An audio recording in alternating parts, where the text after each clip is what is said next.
Today we're going to look at a lot of citizen science, so get your tinfoil hats and get your little laser pointers out because it's going to get crazy.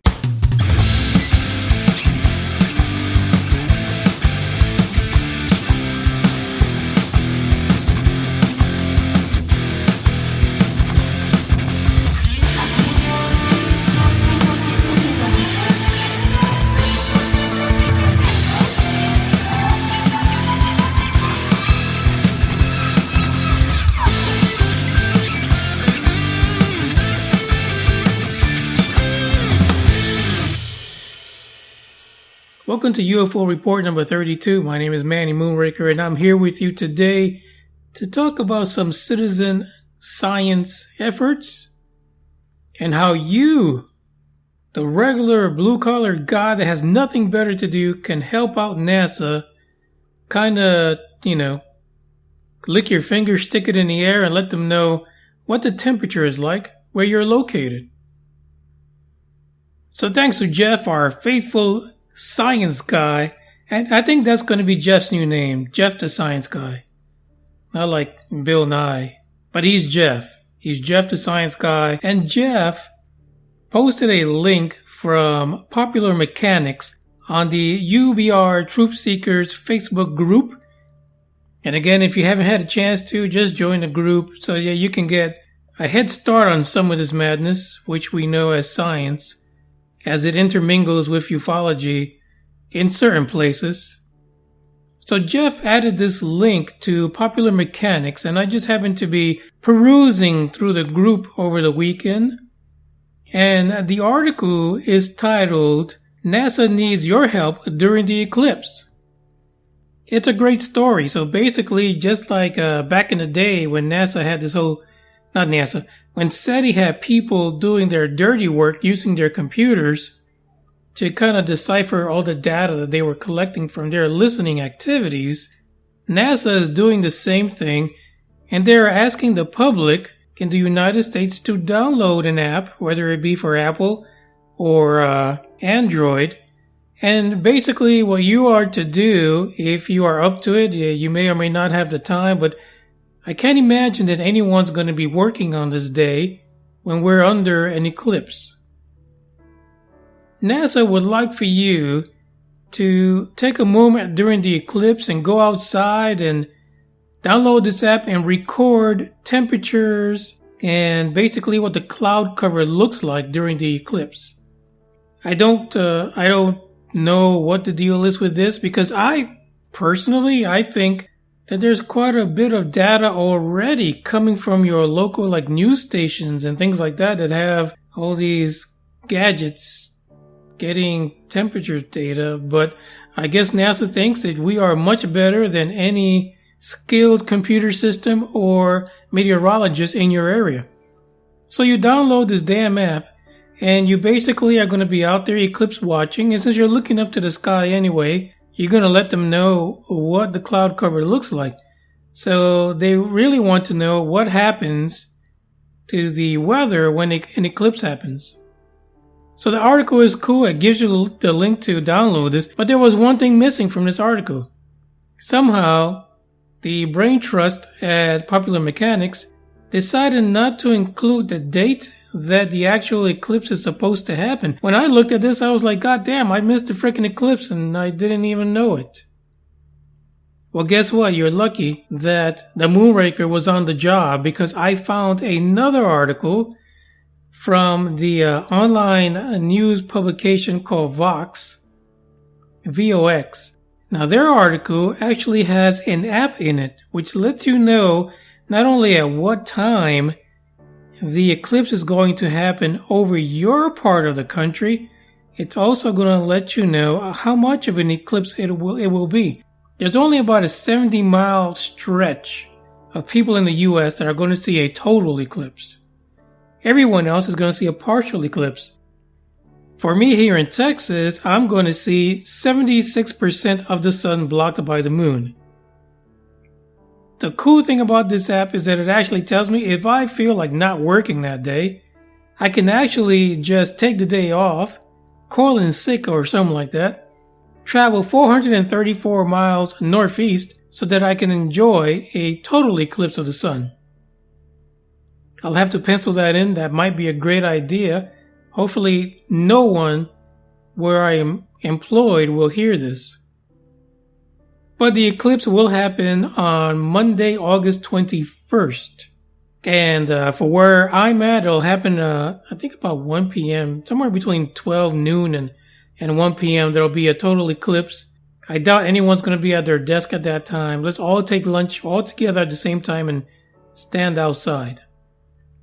Listen, it doesn't happen all the time. I think it's a cool thing to watch. So, thanks to Jeff for bringing that to our attention. Screw you, Popular Mechanics, for making me having to do some research. And kudos for Vox for having his cool app. The link is in the description to both articles. Check them out. I think the app is really cool. It really gives you a lot of information and is based on your zip code. So all you got to do is put in your zip code and bada bing, you're there. So now if you haven't had a chance to, just like I just said, check us out in social media, Instagram, Twitter, Facebook, and anywhere else you think you can probably contact us. And I want to give an apology right now. About 2 weeks ago, I received a tweet. The tweet came from someone that had been a follower of UFO Buster Radio for a long time. So I said, oh, what the hell? And it really had the word Instagram in it. So I figured it's got to be okay. It's probably taking me to this person's Instagram account. It turns out to be a thing where you activate an app on your Twitter and it shoots all these links to all your followers and somebody else's followers. Gets the link. It was a big mess. My apologies. I found out a way to disable this app that was attached to this follower for follower thing. And so basically, none of my followers are getting any, I can't say tweets. These are like twats. None of my followers are getting these twats from me. However, I'm still getting twats from someone else. No way for me to disable that, so my Twitter is getting twatted up right now. And yeah, if you receive anything like this, and from UFO Buster Radio, and you want to do a protest, make sure that you say, Manny, I received a twat from you. Because if it's a tweet, it's a good thing. I'm giving you good information. But if it's bullshit like this, it's a twat. Let me know if I sent you a twat. We'll try to fix it. I could just imagine what the conversation would be when you're sitting next to your significant other and you look up from your phone and you say, I just got a twat. The cool thing would be if that person says, I just got a twat too from Manny. Hey, this is Jerome, and from planet Earth, you're listening to the UFO Buster Radio Show right here. Alright, so the next article today is pretty cool because it actually links science with the UFO alien phenomena in a roundabout way, right? Because it's not exactly telling you it's aliens are there, but there are things in this article which are really important. Now, again, another article that the Sun is coming through, and I'm talking about the UK Sun, the online publication, where it's not just promoting the bullshit of ufology and the people like the assholes at Security Team 10. As you can see, I'm using this explicit thing for as far as I can take it. The title of the article is, Are We Alone? The World's Most Shocking Alien Discoveries That Have Convinced UFO Hunters the Truth is Really Out There. But it's not just UFO hunters. I'm going to have the link in the description because it has a few examples of this particular situation. And the truth is that the one that really gets to me, because it even includes the freaking Peruvian mummies. We have to come up with a name for that because I just don't know what to do about the Jaime, Mario, the Ruskies, the Frenchies, the Peruvians. I don't know what to do about that anymore. We'll leave that like it is. We got to see. There's supposed to be another report coming out from Gaia. So we'll see what that ends up. But there was an example of what the author was talking about in here that really hits home to the whole citizen science thing. So this one is called the Sri Lanka meteorite. And there is a picture of something that you guys, if you're really interested in this, it's going to be really important for you to look at. This was a space rock that actually fell to Earth back in 2012, that year where the world was supposed to come to an end. In 2012, this meteorite crashed in Sri Lanka. And people were saying, specifically the scientists that look at this rock, said it was proof that alien life does exist. The reason why he said that was because within this rock, there was a fossil. So what was the significance of this, right? So what we have is an algae inside of a rock that fell to the planet Earth. The significance of this, what they say is equivalent to seaweed, is that the rock was over 3,800 million years old. 3,800 million years old. I have to repeat that because that's freaking old. But this rock was not from Earth. So why do we have a robot on Mars barely looking for shit that's already fallen here? This makes even less sense now. So apparently a Cardiff University astrobiologist, I guess he was 74 years old, like this really matters in his article, what the hell his age is. But he says there is crushing evidence that human life started outside of Earth. The rock has organisms that we have not identified. And the quote from this 74-year-old dude is that we are all aliens and we share a cosmic ancestry. So this guy's name is Professor Chandra Wickramasinghe.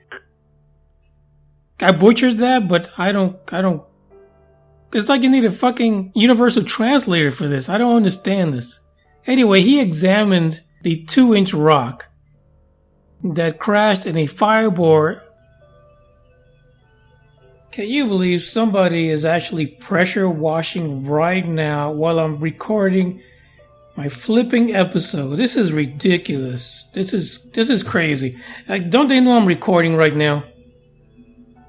Anyway, we're going to have to work through this, folks. Sorry about this, but you're going to hear the pressure washers. And maybe you won't. Maybe I can get some skills behind this and get rid of all that noise that idiot is doing outside. Anyway, Professor Chandra Wickramasinghe examined the 2-inch rock after it crashed in a fireball near Pulamarunamawa. Where is Uhura from freaking Star Trek? I need a translator on this. Somebody help me with this. I don't understand what the hell I'm reading. Anyway, according to him, he found the seaweed inside of this 2-inch rock. And he says that it must have come from somewhere else. Plain and simple. There it is. That's his evidence that the Earth was seeded by E.T. Now, there's other examples of this in the article, like the Lubbock lights from 1951, which were shaped kind of like the boomerang configuration of UFOs. And it's very similar to what we saw in the Phoenix Lights incident, but this was back in 1951, so go figure. And it was taken by it looks like 3 science professors at Texas Tech University in Lubbock. Can you imagine that? And there's other things like the Burt's mystery metallic ball from 1974, and there's a nice cute little picture of the Mr. and Mrs. Burt's fondling this metallic ball for you to look at. There's also the UFO tooth wheel, which was discovered inside of a lump of coal, which was 300 million years old. So basically, it's crazy. It looks like kind of like the teeth from a sprocket, metallic, found inside a 300 million year old piece of coal. You can't write this nonsense. I mean, for real. This is bananas. And there's a couple of other examples they have of proof that there is alien life. The article does not go as far as saying that we are being visited and abducted right now, but it's saying is that there are pieces of evidence that you can draw clear conclusions that ET does exist. But that's it. It doesn't say anyone anywhere is being probed consistently or being taken away or hybridizing babies, and none of that. That's why it's a good example. Now, unfortunately, it does include Jaime Maussan, and it's funny, they talk about the Peruvian mummies, but they also make sure that they include Jaime Maussan in it. And the people at Gaia got to be kicking themselves in the nuggets every other time they see his name come up. I mean, that's like cringeworthy at this point. But anyway, that's what I have for this episode. Hopefully next time no one's going to be outside pressure washing anything. As always, thank you for listening. This is Manny Moonraker. I appreciate every single one of you and taking your time out of your day to download my craziness. Until next time, Excelsior.